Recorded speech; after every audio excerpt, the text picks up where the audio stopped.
السلام عليكم ورحمة الله تعالى وبركاته. مرحبا بالجميع وتحية إليكم من جديد. برنامج اليوم هو برنامج مهم موجه خاصة إلى الإخوة والأخوات الفائزين بالقرعة الأمريكية لسنة 2025. إذن هناك نقاط مهمة سوف نتطرق لها في البرنامج، ولا بأس إن استفدتم من البرنامج أن تقوموا بمشاركته مع الأصدقاء والأحبة، هذا كله لكي تعم الفائدة. ولا تنسوا أن تشتركوا في القناة.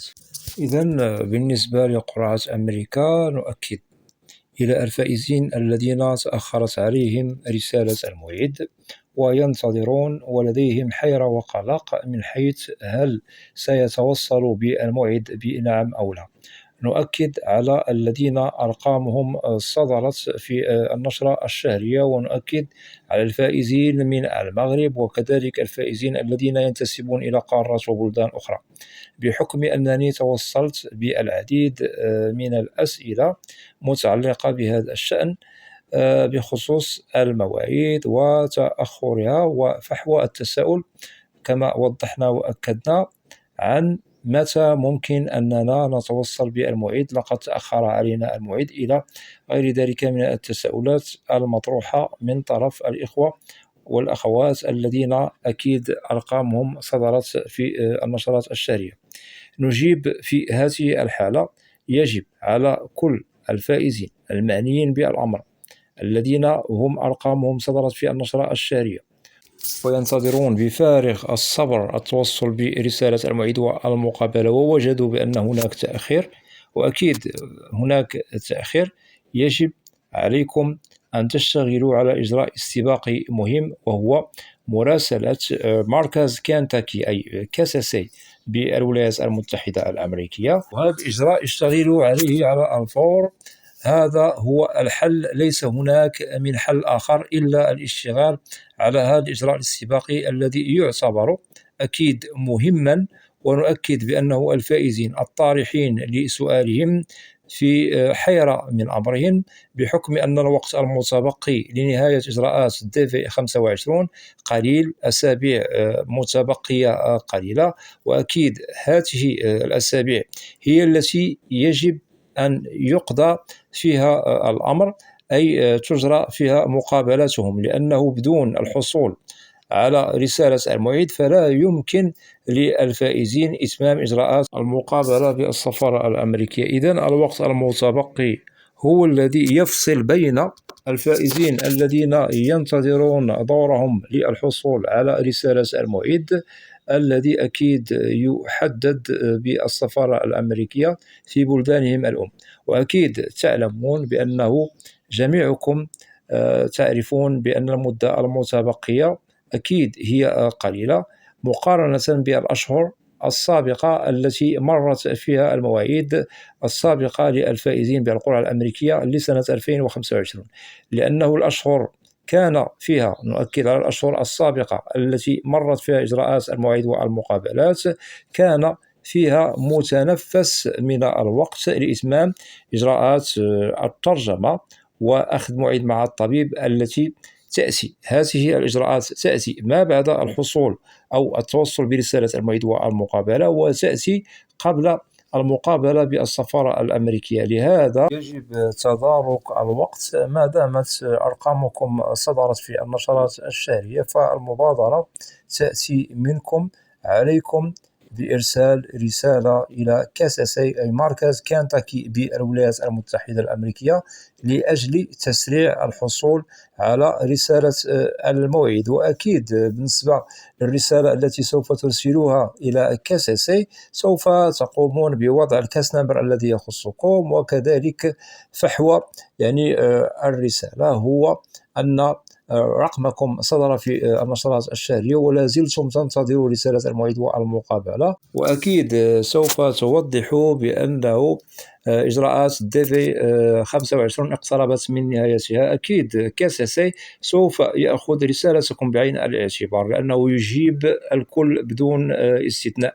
وهذا الإجراء الاستباقي هو مخول لمن؟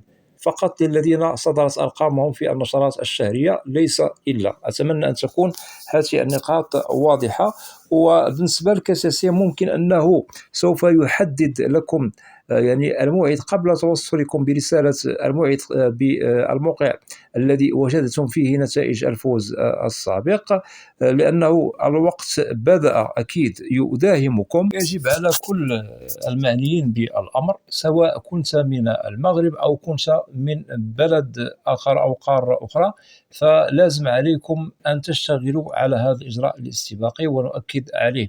ونؤكد كذلك لا تستهينوا بالمدة المتبقية، لأنه ممكن أنكم لن تتحصلوا على رسالة الموعد في الوقت المتبقي على حسب المدة التي هي محسوبة في أسابيع قليلة قادمة.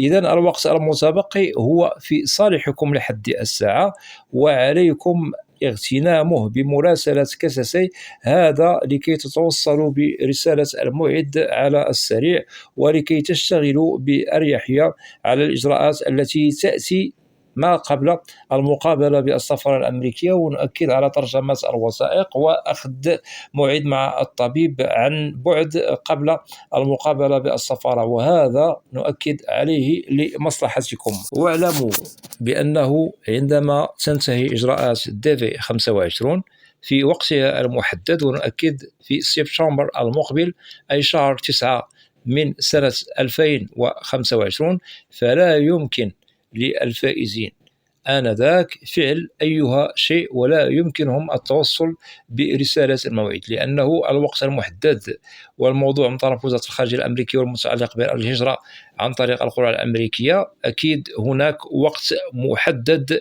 لنهاية إجراءات DV 25. وعندما يصدر الستار هنا انتهى الأمر وليس هناك من حل، والقرعة تنتهي مزامنة مع نهاية السنة المالية بالولايات المتحدة الأمريكية. نؤكد على DV 25، وأكيد السنة المالية تنتهي في سبتمبر من سنة 2025، وآخر تأشيرة أو آخر فيزا تمنح للفائز أو الفائزة في أواخر سبتمبر من سنة 2025 أي شهر 9 المقبل.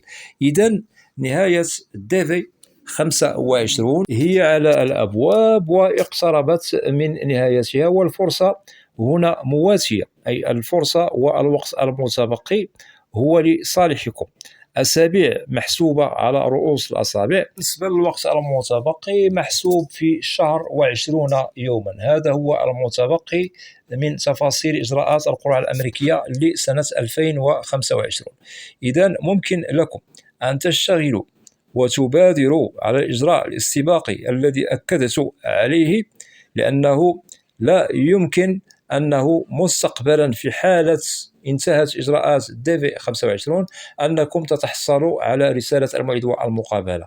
رسالة الموعد والمقابلة ممكن أنه تتوصلوا بها فقط في الوقت المتبقي الذي وضحته لكم قبل قليل، أي الأسابيع المتبقية القليلة.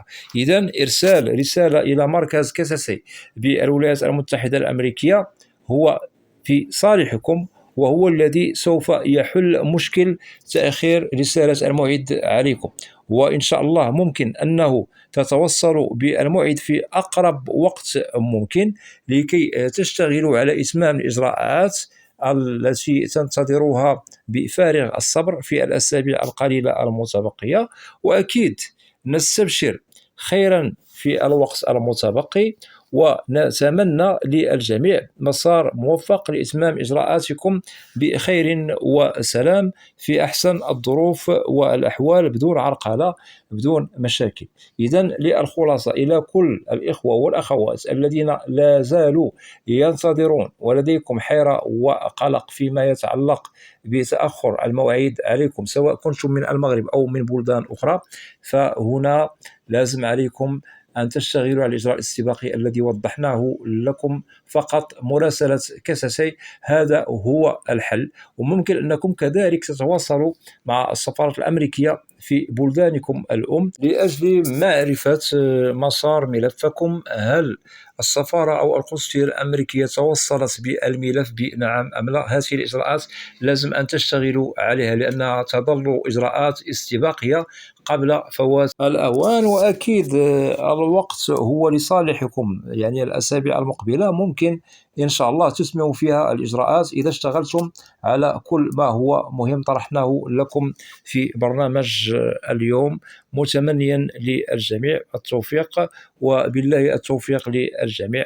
وفي حالة أنه لديكم أسئلة تتعلق ببرنامج اليوم أو أيها برنامج في القناة عن الهجرة والمهاجر إلى الولايات المتحدة الأمريكية، فممكن أن تقوموا بوضع تعاليق عبر القناة، وإن شاء الله ممكن أنكم سوف تجدوا الإجابة عبر البرنامج المعروف في القناة، برنامج أسئلة وأجوبة، لأنني لا أستثني منكم أحدا. وأود أن أشكر جزيل الشكر الإخوة والأخوات الذين يقومون بوضع تعاليق محترمة بالقناة، مرحب بكم جميعا بأسمائكم. وأتمنى من الإخوة والأخوات الذين لا زالوا لم يشتركوا في القناة، أدعوكم للاشتراك في القناة وتفعيل زر الجرس ليصل إليكم كل جديد. ولا تنسوا أن تدعمونا دائما بلايك لكي نصل إلى أكبر نسبة من المشاهدة. وبالنسبة للقناة محتواها كامل وشامل عن الهجرة والمهاجر إلى الولايات المتحدة الأمريكية بشكل عام وكتعريف.